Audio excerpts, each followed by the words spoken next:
Scanning for audio.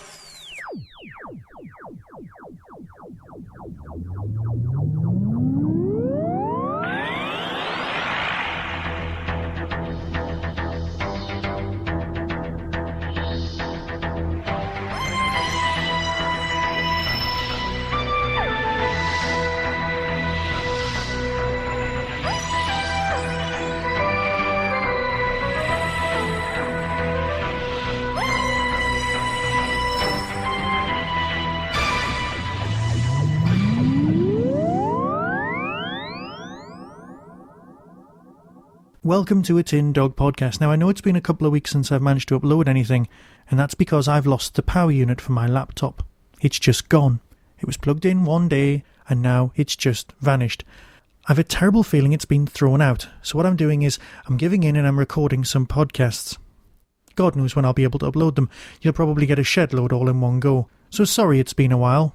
I'd like to say it's not my fault, but it probably is my fault. So first off, where have I been? Let's do a bit of an update. I've been to Dimensions 2012, and it's just like conventions used to be. A lot of very old school Doctor Who fans, and a lot of very old school Doctor Who people. Now I went in order to, do a few things. The first off was to sign copies of Whostrology for Telos and be at the Telos table all day Sunday.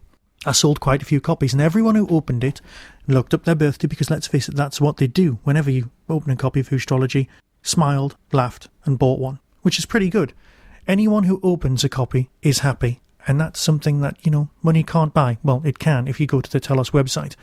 On the subject of that kind of thing, if you try and buy the book from Amazon.com, it says the book's out of print. It's not. If you try and buy the book from Amazon.co.uk, it says the book's no longer available and they have no stock. That's a lie. They have got stock, and anyone who's ordered it has received it in the next couple of days. I'm not quite sure what's going on there. I've emailed them. I've had no replies. The best way by far to get a copy of Whostrology, if you want it, and let's face it, you do for Christmas, is to go to Telos. The Telos website has them. I've signed their stock, so if you want a signed copy, buy it from them. Another thing that happened at Dimensions 2012, apart from Peter Davison doing a very nice talk about Caves of Androzani, was that Big Finish had a writer's room.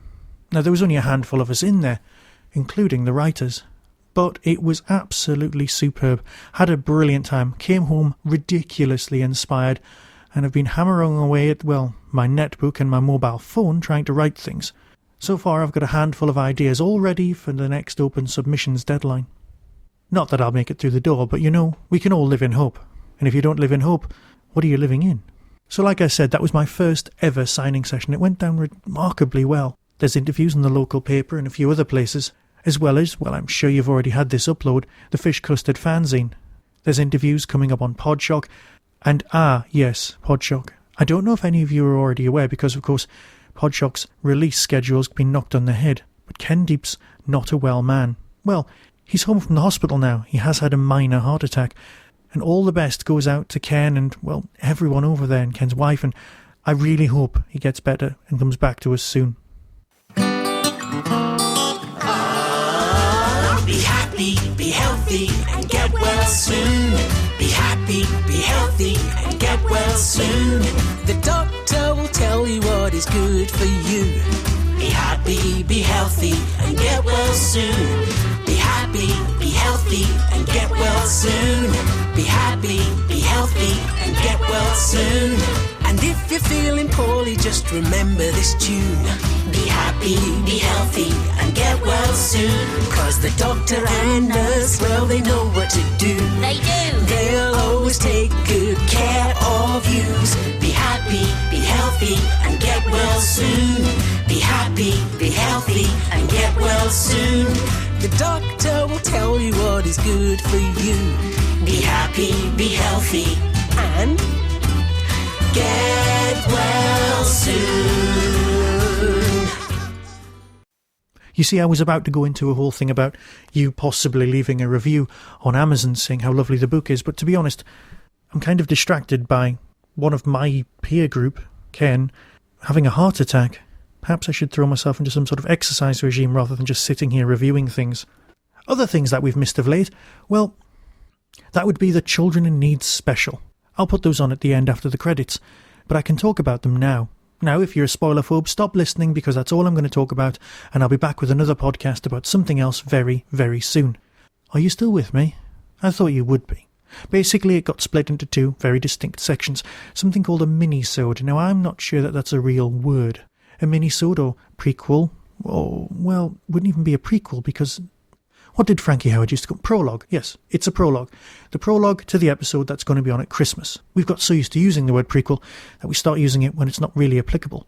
Basically a bit of narrative that's tagged on at the beginning.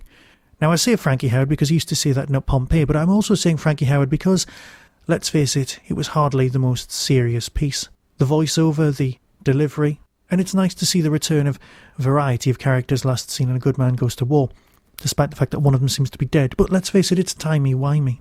It's nice to think that Straxo's forgiveness, his moral journey was complete, and this is a newer, better Strax, or just another clone from another pod. The lizard lady and her, well, companion are all back as well, in a nice little plot. That was the prologue. The other thing that we saw later, again introduced by Matt and Gem and Louise, and if they're faking the chemistry between them, they're awfully good at that. We got to see a trailer for the Christmas special. Now I know most Doctor Who people sat down and go, right, we want to make local, ordinary things seem scary, and the only thing left is scary snowmen. Yeah, good luck with that. I'll reserve judgment till I see them in, well, the flesh. Get back or I'll melt you. No, they could be really scary. They could just be throwaway villains. We just don't know. Richard E. Grant, looking older but not particularly wiser, as definitely not the other Ninth Doctor, thus making Scream of the Shallcra even less canon than it already was. And yeah, it looks great, it's going to be on Christmas, and that's fine by me. What more can I say other than the moon? Right, I'm off now. Be seeing you.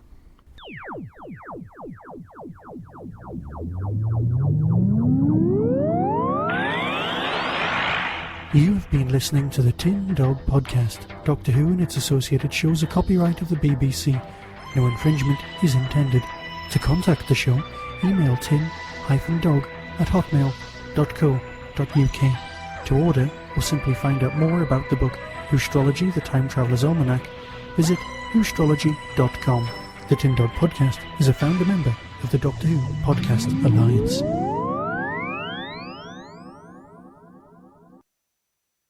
In many ways, you do have something of the Time Lord about you. Well, because I'm witty, knowledgeable, dynamic. Well, yes, that, and also because you've been around forever and no one's really sure how old you are. It will be simplicity itself. Anyway, you've put on weight. You can be replaced. And the rest of you, pay attention. Look at me when I'm talking to you. Feast your eyes on this very special Doctor Who film. Hello, and welcome to a special Children in Need minisode of Doctor Who. Woohoo!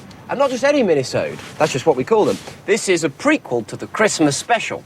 Now, if you remember, when last seen, the Doctor would say goodbye to his best friend Rory and to Amelia Pond, the woman who will never be replaced in his hearts. Hi. Hi. Oh, don't worry, she won't be watching. Of course not. She's in LA. Exactly. Roll the minisode. Do we really call them that? Yeah, minisodes, that's what they're called. That's a cool name. Roll the minisode.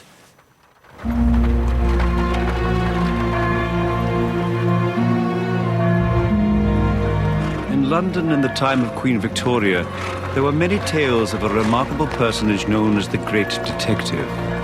I refer, of course, to Madame Vastra, the lizard woman of Paternoster Row and her extraordinary adventures. Her beautiful assistant, Jenny Flint. And their mysterious henchman, Strax, whose countenance was too abominable to be photographed.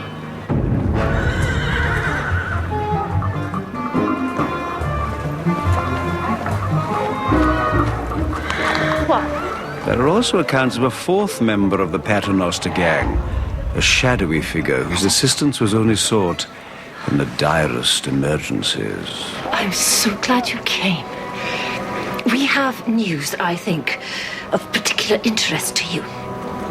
There was a meteor shower in the southwest. unexpected timing and density. I have calculated there is a 34% chance it is the result of alien intervention. 24%. Well, they could just be meteors, but it's worth looking into. There is a very pleasant tea room in the area. Also, there's a Professor Erasmus Pym who's claiming he's going to split the world open with a giant drill through the thinnest part of the Earth's crust. I think we should investigate. I mean, doesn't actually have a giant drill, and he's not really a professor. And he was a bit drunk at the time and singing a bit, but you know, it's never too early to investigate a drill. I've declared war on the moon. Do be quiet, Strax. Too long the moon has hung unmonitored and unsuspected in the sky. It has gained an enormous tactical advantage. There's no one living there. Then it is clearly time to act. They won't suspect a thing. Who won't suspect a thing? Moonites. Why do you keep doing this? What is the point? I've told you. I keep telling you. I don't do this anymore. I've retired. There's a man on Parade Street with an invisible wife. Maybe he just doesn't have a wife. You're wasting your time. Merry Christmas! I think he means it. Yes, my dear. I rather think he does.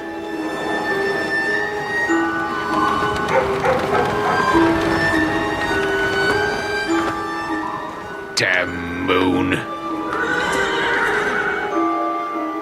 There you go. The Doctor has retired. This Christmas, the Earth will face terrible, terrible danger. But, as all humanity hangs in the balance, will anyone be able to persuade the Doctor to save the day? Yes. Right, well, so much for dramatic tension.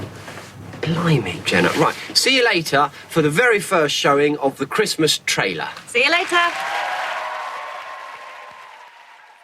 Now, Terry. Don't start with me again. Earlier on, I said that you might be likened to the Time Lord. So if you are the Time Lord, I guess that makes me your companion. Yes, Cotton, I think you may be onto something there. You're sort of like the Bonnie Langford to my Colin Baker. Thank you, I think. I wasn't expecting that. Good. Now, did you know that Matt Smith is getting a new co-star for the latest Doctor Who? Of course I did. For heaven's sake, girl. They keep me abreast of everything. They know I'm a loyal viewer. I've got a direct line to the TARDIS, you know. Have you really? Yeah.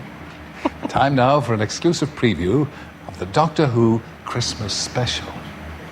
Now, the brand new companion is revealed. And now, ladies and gentlemen, boys and girls, the very first look at the Doctor Who Christmas trailer, which is, of course, the very first episode to feature Miss Jenna Louise Coleman. Second. Oh, yeah, because you were in the Dalek one, weren't you? Yep. Playing a different character. Yep, totally different character. Well, you died. Yep, I got turned into a Dalek. Ouch. Yeah. So you couldn't be the same character at Christmas. That would be just impossible. No way. Roll the trailer. There's a man called the Doctor. He lives on a cloud in the sky, and all he does, all day, every day, is to stop all the children in the world ever having bad dreams. Am I going to have the nightmare tonight? When you find something brand new in the world, something you've never seen before, what's the next thing you look for? Doctor! A grenade. The Doctor doesn't help people. What's your name? Clara. What is this? I said I'd feed you. I didn't say who to. Listen to me, the snow's feeding off your thoughts. It will build an army of ice, and it will be the last day of humanity on this planet.